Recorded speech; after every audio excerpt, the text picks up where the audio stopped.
From the heart of Kampala to listeners around the world, this is the Coffee and Smooth Jazz Lounge with Jonathan Kajubi.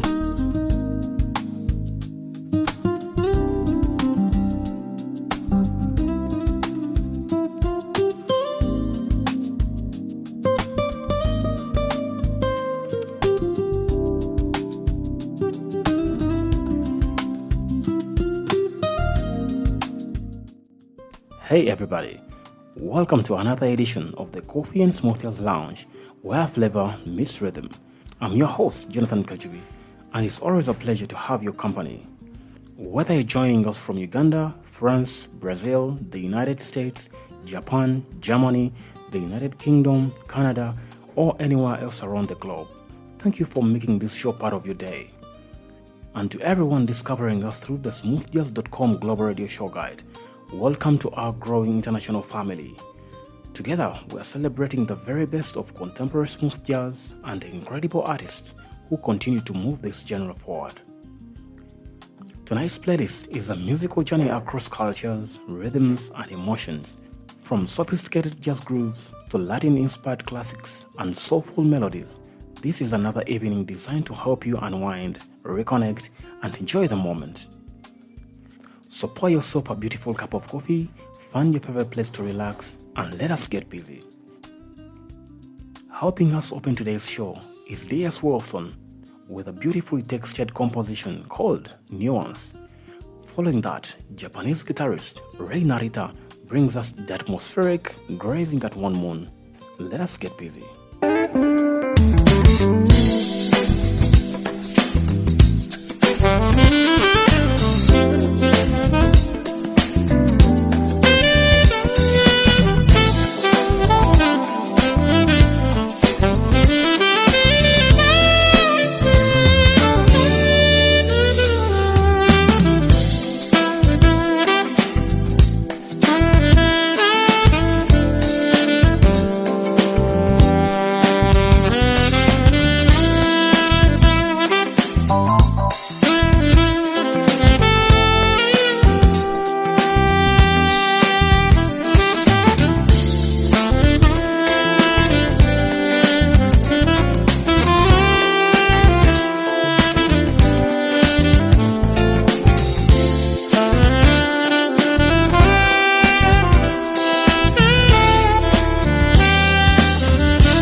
Welcome back.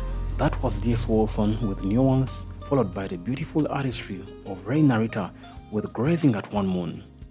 This is music reminding us that sometimes the most powerful compositions happen without words. Coming up next, Lawrence Juba bringing us the uplifting I've Got a Feeling. Then we will head to the West Coast with the Steve Bell Project featuring Dear Abigail on Back to California.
Every time I run away from you, all I want to do is see it through. Take another plane to Tenerife. Never feel the pain, just need to sleep. Swim and finding my way through the night. Oh, but I wanna get back to California,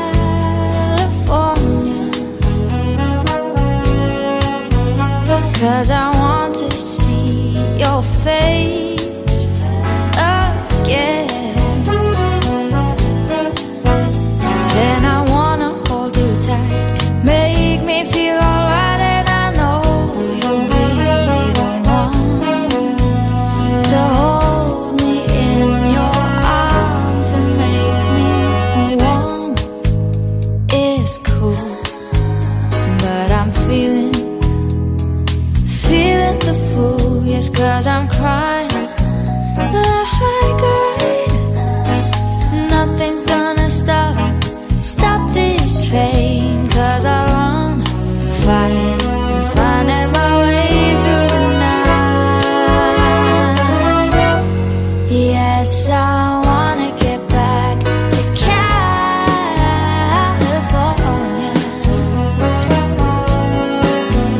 'cause I want to see your face again. Oh, and I wanna hold you tight, make me feel alright, and I know you'll be the one to hold me in your arms and make me hold me in your arms and make me warm.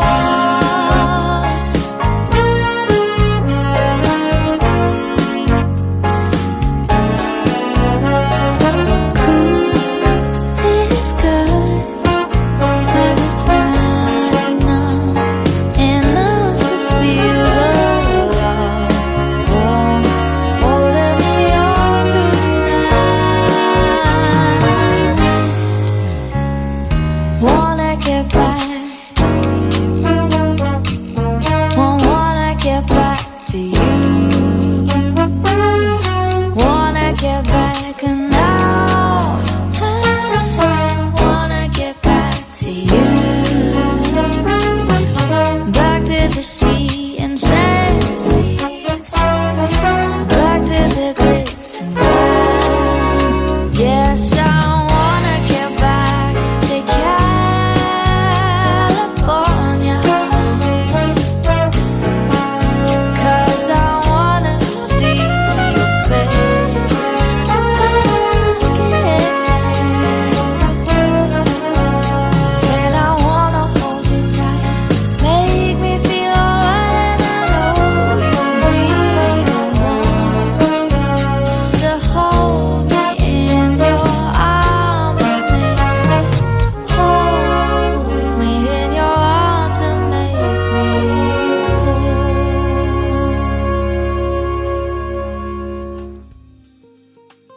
That was the Steve Bell Project featuring Tiara Abigail, with Back to California preceded by the unmistakable work of Lawrence Juba on I've Got a Feeling. Now, it's time for one of smooth jazz's most recognizable saxophone voices. Here is Huge Groove with 7 Large.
Welcome back. That was Age Groove with 7 Large.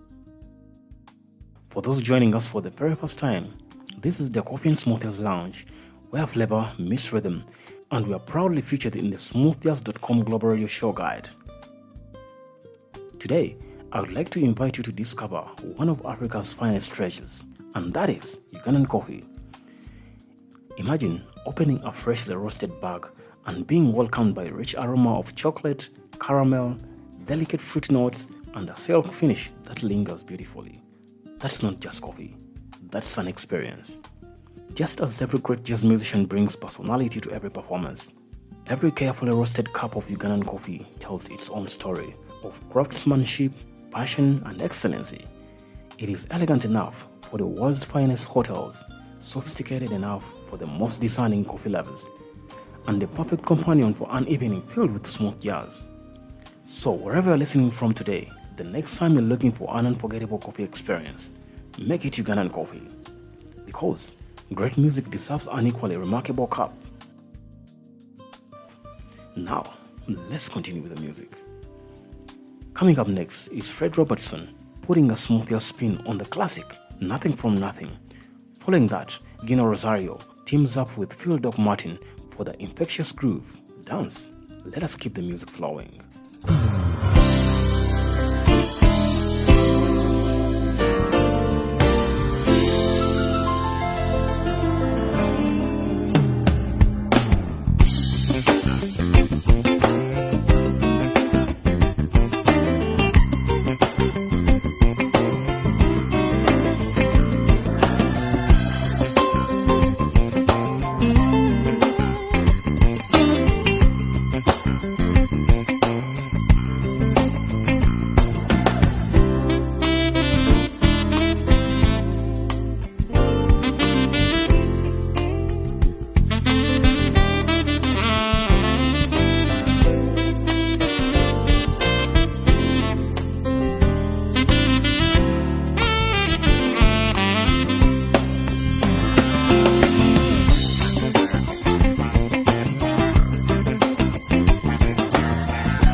That was Gino Rosario featuring Phil Doc Martin with Dance, following Fred Robertson with Nothing from Nothing.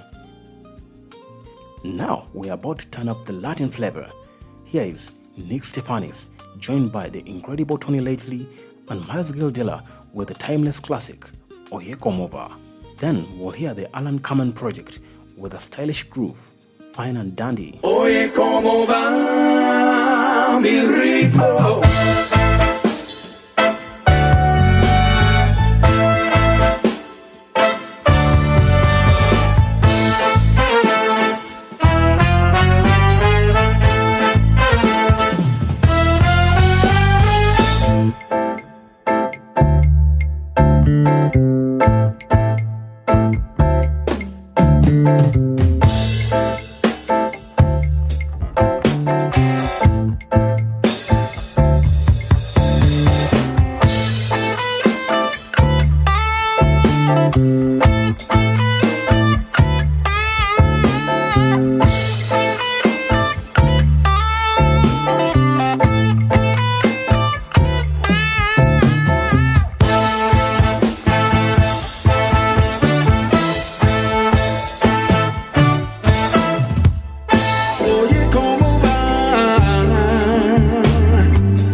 before we wrap up today's show, I'd like to recognize our amazing listeners from around the world.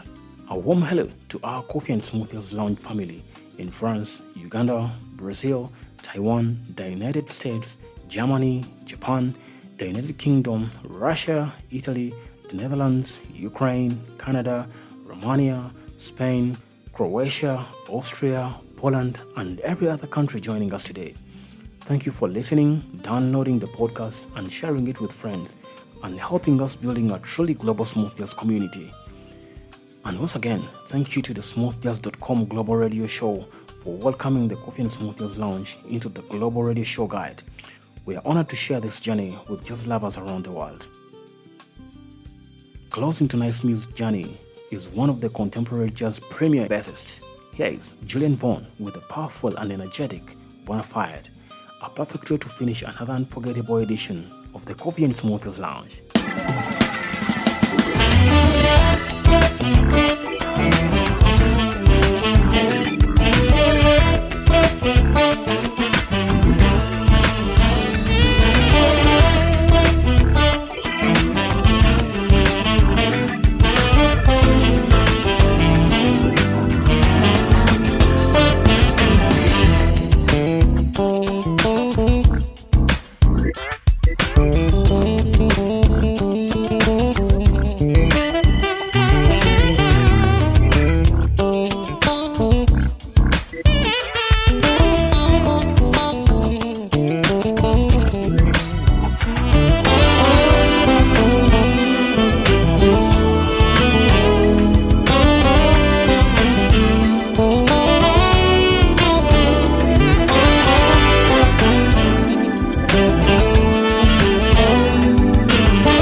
Well, family, that's all for today's edition of the Coffee and Smooth Jazz Lounge.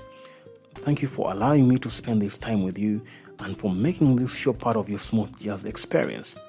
If you enjoyed today's episode, please subscribe, leave a review, and share the podcast with a fellow jazz lover. Together, we're introducing more people around the world to the artistry of contemporary smooth jazz and the joy of exceptional coffee. Until next time, I'm Jonathan Kajubi, wishing you peace, inspiration, wonderful conversations, an exceptional cup of coffee, and a soundtrack filled with smooth jazz. Keep supporting the artists, keep discovering new music, and keep the coffee brewing. Have a good night.